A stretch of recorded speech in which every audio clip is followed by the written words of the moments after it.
তুমি যখনই জীবনে হতাশ হয়ে যাবে তখন রেল স্টেশনে গিয়ে ওখানকার পথ শিশুর দিকে তাকাও।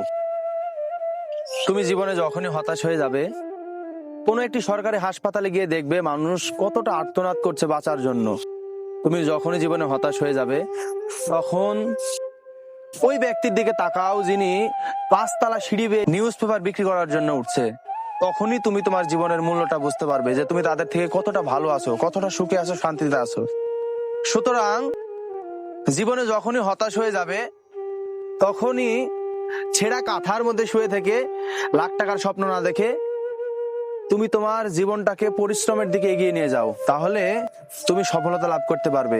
জীবনে সফলতা বয়ে আনতে চাইলে কাজ করো। একটা কথা আছে, কষ্ট করলে কেষ্ট মেলে। তাই বিষাদের গান না গেয়ে ফেসবুকে আবেগের স্ট্যাটাস না দিয়ে জীবনকে পরিবর্তন করা শিখো, তাহলেই জীবনে সফলতা লাভ করতে পারবে।